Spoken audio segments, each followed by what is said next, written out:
तमिलनाडु के कुन्नूर में बुधवार को वायुसेना का एक हेलीकॉप्टर क्रैश हो गया था।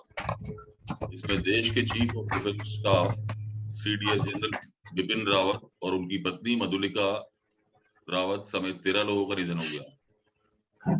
इस हादसे के वक्त मी 17V5 हेलीकॉप्टर में कुल 14 लोग सवार थे, जिनमें कई बड़े बड़े अधिकारी भी मौजूद थे।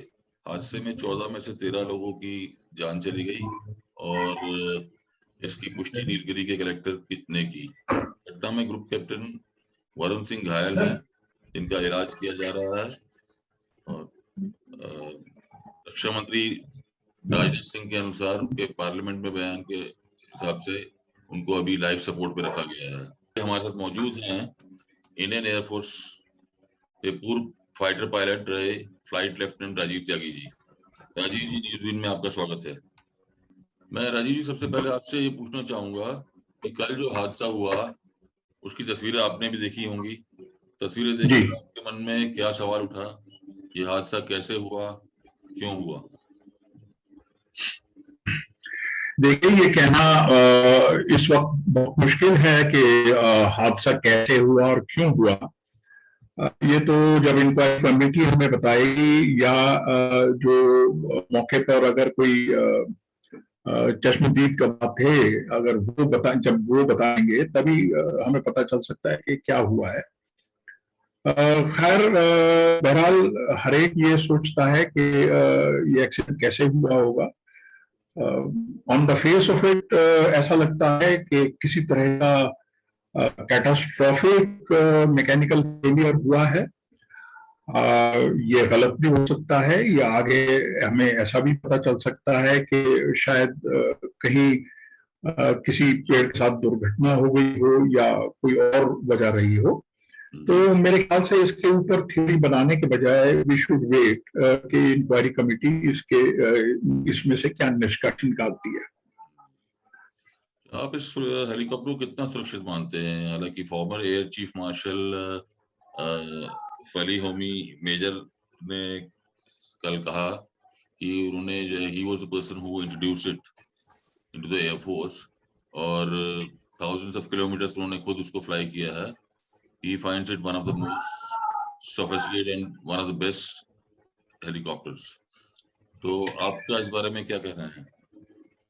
देखिए, मी-17 जो है वो समझे जो इंडियन एयरफोर्स की जो हेलीकॉप्टर फ्लीट है उसका ये एक प्रकार से बैकबोन है, ये उसकी रीढ़ की हड्डी है जो हमारी हेलीकॉप्टर फ्लीट है।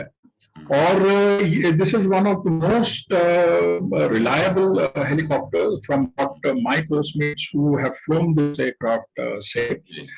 Air Chief Marshal Homi Major has flown on this helicopter thousands and thousands of hours. And I'm sure ये Air Chief Marshal Homi Major जो है इस बारे में मुझे से तो खैर बहुत ज्यादा जानते होंगे क्योंकि I have never been a helicopter pilot. And जो वो कह रहे हैं वो बिल्कुल सही है। ये एक हेलीकॉप्टर फ्लीट रीढ़ की हड्डी है। तो इसके ऊपर ये चर्चा करना कि इसकी लायबिलिटी कम है या ये किसी तरह से अनसूटेबल था उस काम के लिए, ये मेरे ख्याल से गलत बात है। तो वैसे तो जो है कहते हैं, जैसे आप बता रहे हैं कि जो है कहते हैं टेक्निकली एडवांस था, सारी चीजें थी, लेकिन इसके अलावा जो कमांडिंग ऑफिसर होता है जो उसको जो है कहते हैं चला रहा होता है एयरक्राफ्ट को, तो उसका सिलेक्शन प्रोसेस भी काफी हार्ड होता है। देखिए, ये ट्रेनिंग जो है this is a regular feature बचपन से ही, मतलब आप समझिए 19-20 साल की उम्र से पायलट जो है वो प्रैक्टिस करना शुरू करता है। और जो पायलट इन कमांड इस हेलीकॉप्टर में थे वो एक ग्रुप कैप्टन थे, ग्रुप कैप्टन है। He is battling for his life and obviously he is a very experienced pilot. वैसे कुछ आपको आइडिया है कि हालांकि ये तो जो है कहते हैं अपने आप में एक पहला इस लेवल का हादसा हुआ है कि जिसमें इस लेवल के जो है कहते हैं सीनियर ऑफिसर्स इस क्रैश में मारे गए हैं, लेकिन जब भी कोई जो है कहते हैं इस तरह से जो कोर्ट ऑफ इंक्वायरी होती है, जैसे कि डिफेंस मिनिस्टर ने पार्लियामेंट में भी आज बोला कि एक ट्राई सर्विस कोड ऑफ जो कहते हैं वो इंक्वायरी करेगी। इसमें कुछ प्रिलिमिनरी रिपोर्ट आने में कितना कुछ आइडिया टाइम लगता है, कुछ आप बता पाएंगे इस बारे में?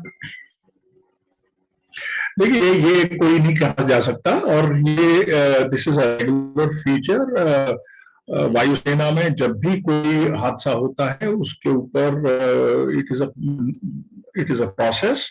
कोर्ट ऑफ इंक्वायरी हमेशा हर हादसे के ऊपर होती है, और इसमें कोई भी प्रिलिमिनरी रिपोर्ट किसी तरह की कोई भी कोर्ट ऑफ इंक्वायरी नहीं देगी, और इसका जो फाइनल रूप है वो कितने दिन में निकलेगा वो डिपेंड करता है कितनी कॉम्प्लेक्सिटी है इस कोर्ट ऑफ इंक्वायरी में। और उसके अंदर टेक्निकल एस्पेक्ट्स ये हैं कि उस जो वहां से मलबा मिलेगा एक्सीडेंट साइट से, उस मलबे की टेस्टिंग की जाती है हर प्रकार से, और जैसे जैसे एविडेंस मिलता रहता है वैसे वैसे टेस्टिंग क्या क्या और होनी है वो तभी निर्धारित होती है।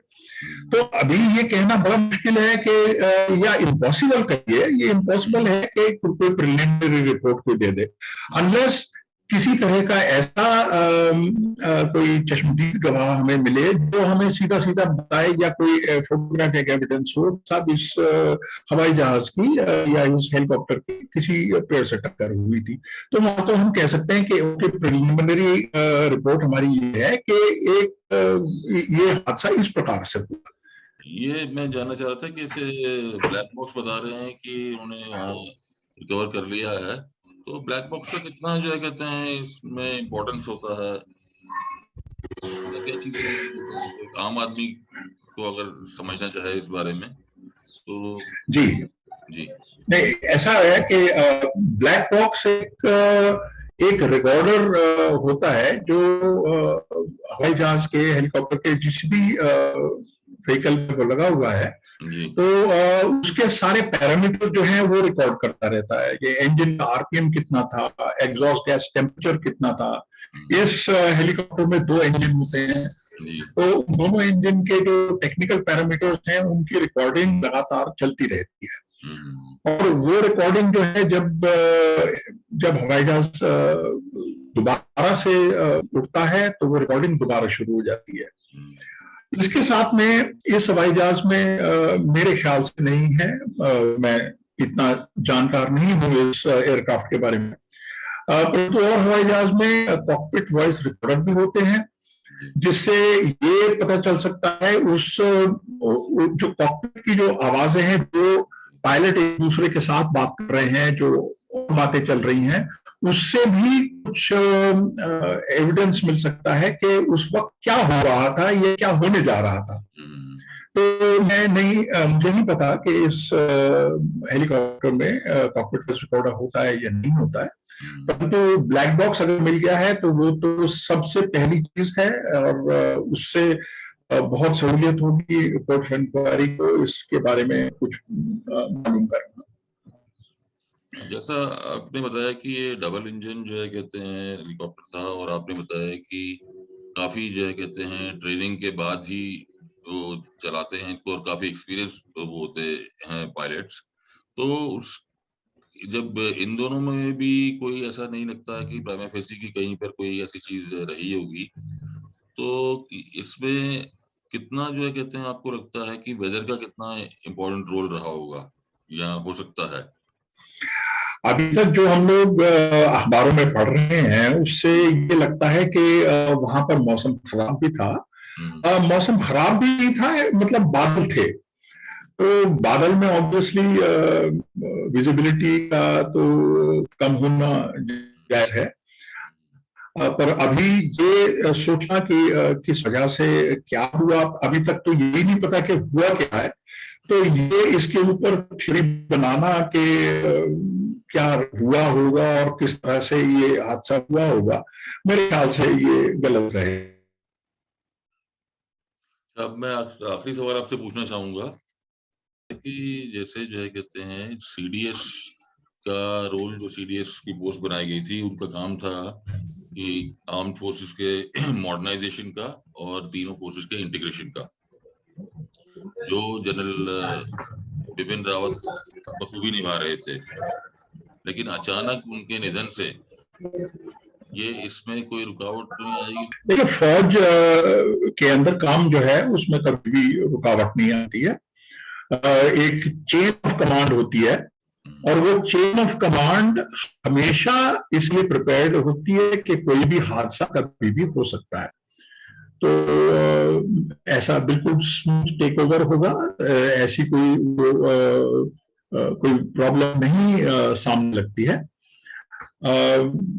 जो सीडीएस का काम था वो सीडीएस का काम ही रहेगा, और अब अगले सीडीएस कौन आते हैं ये तो अब देखने को है, सरकार किस प्रकार से इस काम को आगे बढ़ाती है। पर ये सोचना कि किसी एक के जाने से कोई अड़चन आ जाएगी, फौज का तरीका काम करने का वो मैं समझता हूँ थोड़ा सा शक है, और बहुत स्मूथली हर चीज जो है वो टेक ओवर हो जाती है। नए सीडीएस जब भी नियुक्त करती है सरकार, तो काम उसी प्रकार से चलेगा जैसे पहले चल रहा था। तो प्लान्स जो है वो सब लॉन्ग टर्म प्लान्स होते हैं, कोई ऐसा शॉर्ट टर्म प्लान नहीं होता कि एक आया उसने कुछ किया और अगला आया उसने कुछ और कर दिया। तो इसमें कोई अड़चन आने की संभावना नहीं है। धन्यवाद बहुत बहुत राजीव जी। तो ये थे हमारे साथ में farmer flight lieutenant Rajiv Tyagi ji. न्यूज़बीन से बातचीत करने का बहुत बहुत धन्यवाद। शुक्रिया साहब, नमस्कार।